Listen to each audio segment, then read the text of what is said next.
The air at the Mitchell Family Gala felt like a mirror, paradox, shiny and expensive on the surface, but freezing cold if you were the one standing in the shadows. My mother had spent 8 months acting as the architect of this event, making sure every streamer and sovereign centerpiece was perfect.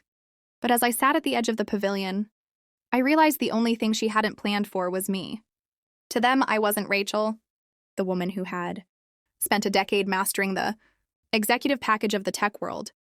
I was just the ghost in the hallway of their success. Nearby, my sister Vanessa was the center of a surgical strike of attention. She was scrolling through her phone, showing off photos of her Cancun trip like they were a religious text. It was an all-inclusive 5-star sovereign resort, Vanessa gushed, her voice dripping with the glow of someone who has never had to pay their own way. Mom and Dad paid for the whole thing as an early 30th birthday gift. 2 weeks of pure luxury. My mother beamed, her social mask radiating pride. Only the best for our baby girl, she whispered. I took a slow sip of my Sauvignon Blanc, the dry wine matching the dryness in my throat. Vanessa was 30. I was 32. Yet she was the baby girl, and I was the janitor of their expectations, someone meant to be seen but never heard. A footnote in the status flip of our family's history. The humiliation didn't come in one loud moment. It was a slow medical shock of tiny dismissals. When I tried to mention my recent promotion to data science director, my father interrupted me to ask if Vanessa needed more potato salad. When I mentioned I had moved, my mother simply nodded and asked if I could help Vanessa redecorate her apartment with the $12,000 furniture set they had just bought her. Rachel, a warm voice broke through my thoughts. It was Uncle David, my father's younger brother. He was a sovereign figure in his own right, running a massive architectural firm in Austin. He was the only one who didn't treat me like street garbage. Good to see you, Rachel. You're looking well, he said, settling onto the bench.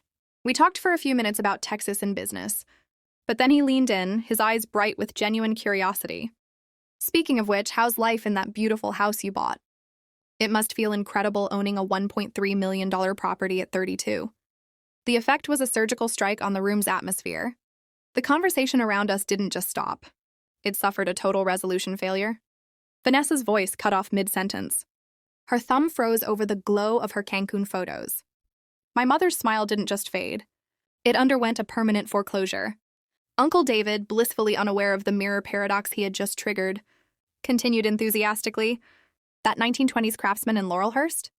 What a find. Historic district, tree-lined street. And you got it before the market went crazy. Smart timing on that April closing. My mother's voice came out like a strained whisper, a medical shock of disbelief. David, what house? Uncle David blinked, looking between my mother's pale face and my calm expression. The vantage point was finally shifting. The house Rachel bought, he said slowly, his confusion growing. The craftsman on Elm Street? I closed April 22nd, I said, my voice a sovereign bell of truth that silenced the remaining whispers in the pavilion. Paid $1.3 million, put down $390,000 in cash, financed the rest at 6.7%. My father's serving spoon clattered onto the table, the sound echoing like a surgical strike. You own a house for over $1 million? Yes, I replied, setting my glass down with a clinical resolution. 4 bedrooms, 3 bathrooms, 200 square feet. I've been a data science director for 8 years. Dad, my current executive package is a $215,000 base, salary with annual bonuses averaging $65,000. The pavilion was deathly quiet now. The ghost had just spoken, and she was speaking in numbers they couldn't ignore. My mother's hand clutched her paper plate so hard it began to tear. Your salary is? You make almost $300,000 a year? Last year was $287,000, I confirmed, meeting her eyes. I've been updating you on my career for years. You just haven't been paying attention. You were too busy being the architect of Vanessa's life to notice. I was building my own. Uncle David looked around the table. The medical shock finally hitting him as he realized my own parents had no idea who I was.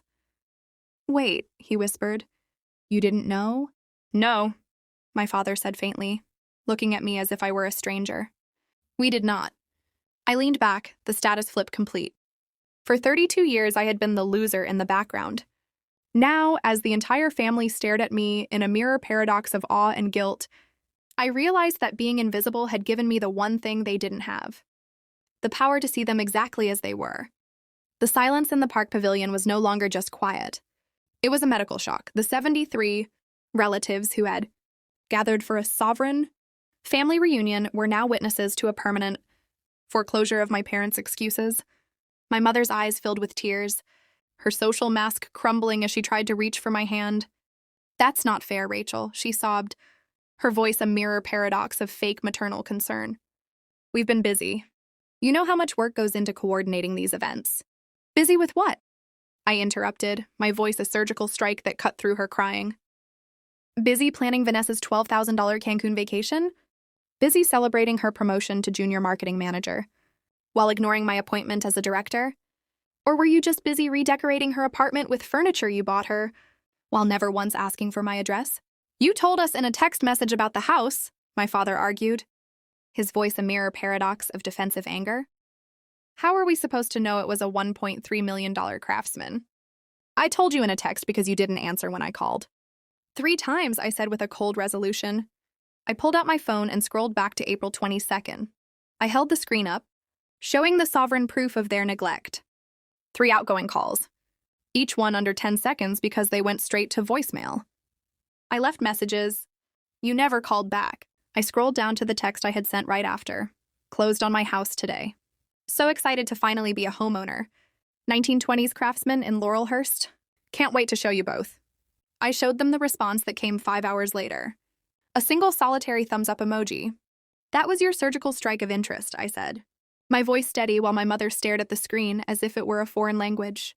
"You had 14 days to follow up before Vanessa's trip. You never did. You were too busy helping her pack for a vacation that cost more than most people's annual rent." Uncle David shook his head, his vantage point as an outsider finally allowing him to speak the truth. "Sarah, Mike, I've watched this happen for years." Rachel starts to talk about her career, and you interrupt her to ask Vanessa about her day. Every single time. Aunt Patricia and Cousin Jennifer nodded in agreement from nearby tables. The medical shock was spreading. The entire Mitchell family was realizing they had been complicit in making me a ghost. "Rachel, this is beautiful," Aunt Patricia gasped as my phone made its way around the pavilion, showing photos of the restoration. The blue-gray exterior, the wraparound porch, the original brick fireplace I had spent $80,000 to restore. The craftsmanship is incredible. Grandma Helen, the sovereign matriarch of the family, studied each photo with a resolution that made my parents flinch.